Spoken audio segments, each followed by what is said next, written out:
নারায়ণগঞ্জের বন্দরের নবীগঞ্জ এলাকার বাসিন্দারা দীর্ঘদিন ধরেই সুপেয় পানির সংকটে ভুগছেন। নিত্য প্রয়োজনীয় কাজ থেকে শুরু করে খাওয়ার পানি পর্যন্ত পাচ্ছেন না তারা। সিটি কর্পোরেশন থেকে সরবরাহকৃত একটি পানির গাড়ি এলেও সেটা দিয়ে তাদের পানির চাহিদা পূরণ হচ্ছে না। বিশেষ করে গত কয়েকদিনের তীব্র গরমে বন্দরের নবীগঞ্জ এলাকায় পানির সমস্যা প্রকট আকার ধারণ করে। এলাকা জুড়েই পানির জন্য হাহাকার চলছে। এতে এলাকাবাসীর মধ্যে ক্ষোভ বিরাজ করছে। এলাকাবাসী সংশ্লিষ্ট কর্তৃপক্ষের কাছে বারবার গিয়েও সমস্যার সমাধান করতে পারছেন না।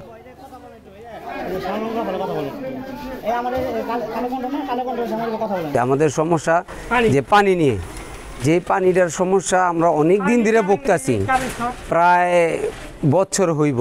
এর মধ্যে টুকিটাকি করে আমরা পানি নিয়ে চলতেছি করতেছি, এক জায়গা থেকে আরেক জায়গা থেকে লাইন নিয়ে আমরা চলতেছি। এতে আমাদের সমস্যার সমাধান হয় নাই। তার কারণে আমাদের সবাই অসুস্থ হয়ে যেতেছি। এখন আমাদের যে পানির সমস্যা, আমরা সিটি কর্পোরেশন ওনাদের কাছেও গেছি, অ্যাপ্লিকেশনও লিখছি, তারপরে ওনাদের এলাও কিছু করতেছে না যে 100% যে আমরা কাজ করবো, যে কাজ করবো না তার ততটা পদক্ষেপ নিতেছে না। আর এলাকা আমরা 24 নং ওয়ার্ড নবীগঞ্জ, 24 নং ওয়ার্ড, থানা বন্দর, জেলা নারায়ণগঞ্জ। এই সমস্যাটা সবচেয়ে বেশি আমাদের এই জায়গায়, যেহেতু উচ্চতা জায়গাটা, এর কারণে ওনারা তো বলতেছে যে জায়গায় পানি পায়, ওনারা বলতেছে পানি পায়, কিন্তু আমাদের প্রায় এনো না হইল 200 ঘর আছে।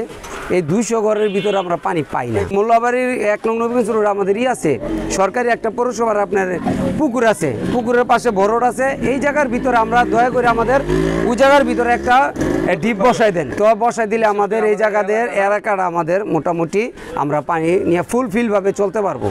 আমরা কর্তৃপক্ষের দৃষ্টি আকর্ষণ করে বলতেছি যে আমরা নবীগঞ্জের 24 নং ওয়ার্ডের কাউন্সিলর ও নাগরিকবাসী, আমরা আজকে প্রায় 6 মাস ধরে পানির জন্য এত কষ্ট, মানে সকাল হইলে যে নিত্য প্রয়োজনীয় খাবারের পানিটুকু প্রয়োজন আমরা পাই না।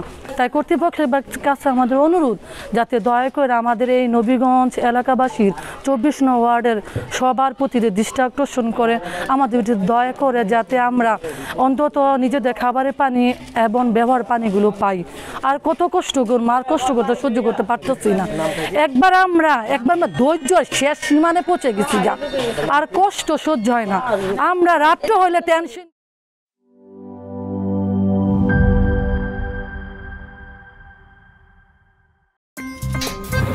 আমার একটা স্মার্ট সিদ্ধান্তে 25% গ্যাসের খরচ কমেছে। ভাবছেন কিভাবে? সাধারণ গ্যাস স্টোভ বদলে আমি এনেছি আরএফএল গ্যাস স্টোভ। এর সাইন্টিফিক নজল ও ব্রাস বার্নার ক্যাপ সমানভাবে তাপ ছড়িয়ে রান্না করে দ্রুত, তাই গ্যাসও বাঁচায় 25%, টাকাও বাঁচে 25%। আরএফএল গ্যাস স্টোভ নিরাপদ ও গ্যাস সাশ্রয়ী।